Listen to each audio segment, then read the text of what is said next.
新闻特报：科特·康纳斯谴责了凯伦，他的重建天堂镇计划刚刚惨败，这座多灾多难的小镇又遇上了郊狼的侵袭。连线现场记者，热心市民厄尔声称，郊狼吃掉他老婆后，又穿上衣服取而代之。他没有报警，因为郊狼的屁股比老婆的屁股过瘾。镜头切回演播室，主持人已经变成了科特郊狼。看到这么荒谬的新闻，凯伦简直不敢置信。兰戴尔翻出了偶尔的抖音人趴狼视频，疯狂点赞。凯伦说：“去他娘的郊狼！”他唯一关心的就是筹款重建天堂镇。凯文得意地向大伙宣布，他正在和一名同事谈恋爱，却没有一个人相信。大伙宁愿祝贺霍普森这个软骨头终于给自己吹了喇叭，也不肯对凯文说句好话。凯文非常痛心，再次强调他下午要和吉娜约会。众人一听更可乐了，呵呵一笑，将他无视。子弹给凯伦的筹款大计出主意，让他干脆去开一家赌场。凯伦一听觉得这个办法好，天堂镇正经人不多，吃喝嫖赌抽的到处都是。兰戴尔难得正直了一回，警告凯伦，在天堂镇开赌场是违法的。凯伦胸有成竹，找到了他看中的一片法外之地——BB瑞拉，要和罗比一伙儿联手开赌场，分成相当丰厚。德尔伯特一口同意，他早受不了喝鳄鱼奶了。罗比一听很震惊，威廉是公的呀。德尔伯特沉声道，他已经是个男人了。罗比决定再拉扯一波，把分成从 5% 砍到了 0%。凯伦都震惊了，真他妈杀了一手好价。他趁着郊狼还没有捣乱，赶紧成交。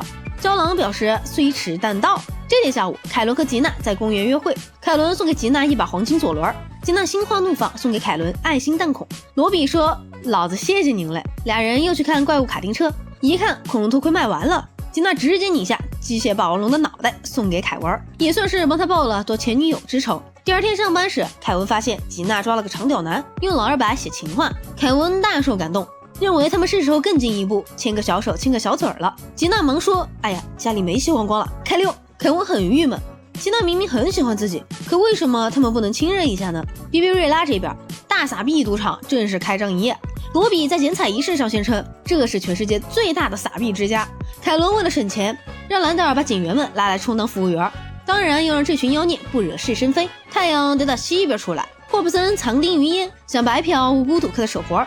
马洛一个人把自助餐吃了个精光，凯伦气得大骂，马洛急忙谎称是自助餐大盗栽赃他。老黑见吉娜最近眉头不展，问他有何烦恼。吉娜说她真的爱上了凯文，但因为卡在脑袋里的子弹，她在生理上只对胖子感兴趣。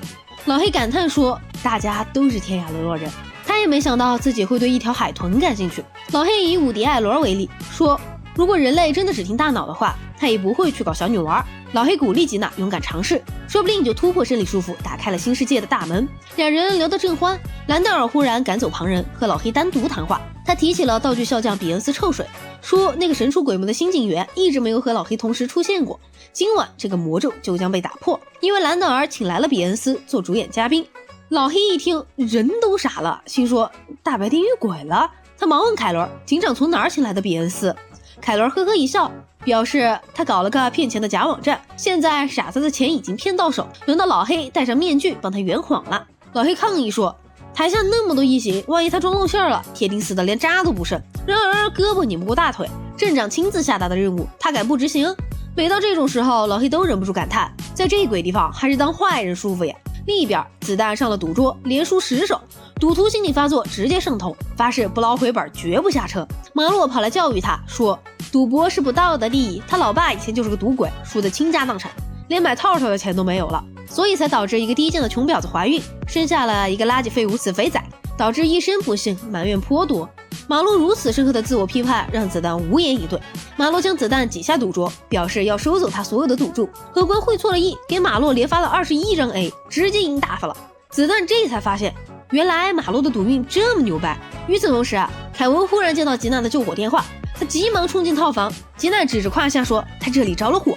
凯文急忙掏出又大又粗的灭火器，差一点一消防斧劈得吉娜笑口常开，吓得吉娜翻身下床，忙说老娘指的是他们的欲火。开头不顺不要紧，两人赶紧进入正题。但在过度迷恋胖子的吉娜看来，凯文简直像个痨病鬼，他实在忍不住狂吐起来，下定决心要将脑袋里的子弹取出来。凯文陪着吉娜去了医院，医生表示手术的存活率只有 2%， 真的是用命来赌下半身的幸福。大撒币赌场这边，老黑无奈的化妆成比恩斯，兰戴尔在后台叮嘱他，台下观众等不及要乐一乐了，如果他们能像网站广告上说的那样，每分钟都笑大伙60次，观众就要退票。老黑一听人麻了，他实在不觉得自己有搞笑天赋。这时道具警察的幽灵忽然出现，来传授老黑道具喜剧之道。别人都是做鬼也不放过凶手，他倒好，显灵来帮杀人犯。另一边，子弹一直苦劝马洛再赌一把，帮自己捞回本。马洛死活不肯，说他今天要当道德标兵，誓与赌毒，不共戴天。子弹就换了种劝法，把下注目录说成菜单。马洛凭着感觉随便选，子弹赶紧跟注，果然100%全中，直接赢麻了。吉娜没敢去做几乎必死的手术，她想和凯文再多尝试一下。计划在办正事时找个胖子死盯着看，他随手找来了凯伦的广告版，还有真人语音。如此鬼怪丧德的行径，连凯文的老二都受不了，闹罢工了。过了不久，子弹发现马洛竟然主动开始赌了。马洛解释说，既然他把都赢，那就不算赌博，而且他已经醒悟。子弹在利用他给自己赢钱，休想让他当一辈子冤大头。凯伦得知马洛赢了50万，气得赶紧想办法阻止他提现，否则赌场会当场破产。与此同时，老黑在道具演员的调教下进入笑匠状态，演出非常顺利，现场观众掌声如雷。忽然有神秘人枪击老黑，老黑逃到后台对警长说有异形想杀他。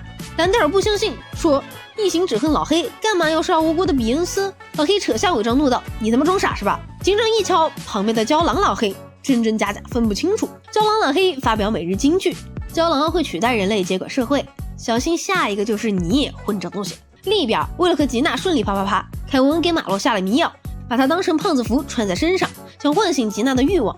这一招效果不错，唯一的坏处是会压塌楼层，砸死楼下的无辜房客。镜头一转，为了让马洛出钱，子弹给凯伦出了一条妙计。他在赛马场上让罗比和德尔伯特伪装成参赛选马，并取名油炸辣椒炖肉酱薯条冰激凌。马洛果然选了这马，直接梭哈。子弹叮嘱罗比二人务必要稳住倒数第一，哪怕遇上再慢的马，他们都要更慢一拍。结果比赛一开始，其他马全部暴毙，子弹安插的这匹马自动夺冠。原来是罗比二人赛前躲在马棚里嗑药，把这群马全部毒死。罗比二人继续装马，问马洛逢赌必赢的原因。马洛表示多亏了他的幸运内裤。凯伦和子弹便趁着马洛熟睡时去偷，得手后凯伦打算烧掉幸运内裤，免除赌场的后患。不料子弹忽然翻水，抢了幸运内裤要去捞回本。老黑这边被警长逼着继续上台演出，神秘枪击犯忽然再次露脸，原来他并不是异形，而是过气笑匠胡萝卜头。为了保住自己史上最棒笑匠的地位，他一直在杀有潜力的后辈。胡萝卜头认为老黑值得一杀，老黑不肯束手待毙，在道具演员灵魂的指导下，和胡萝卜头展开了道具对决。两人斗得正欢，舞台帷幕忽然拉开，老黑当着观众的面忽然觉醒，化身雷神锤爆了狭隘前辈的狗头，台下顿时掌声雷动。另一边，凯伦在赌场到处寻找子弹，要把这狗崽子吊起来打。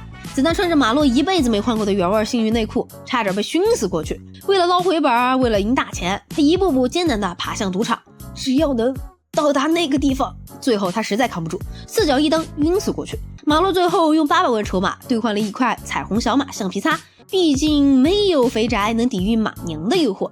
另一边，凯文和吉娜的亲热尝试全部失败，凯文觉得这都是天意，看来他们注定有缘无分。吉娜最后割舍不下，毅然去做了子弹摘除手术。手术做到一半，他的心电图骤停，仿佛在讲未完待续。以上就是天堂镇警局第3季第11集的内容，感谢观众朋友们的关注和支持，下期视频我们再见。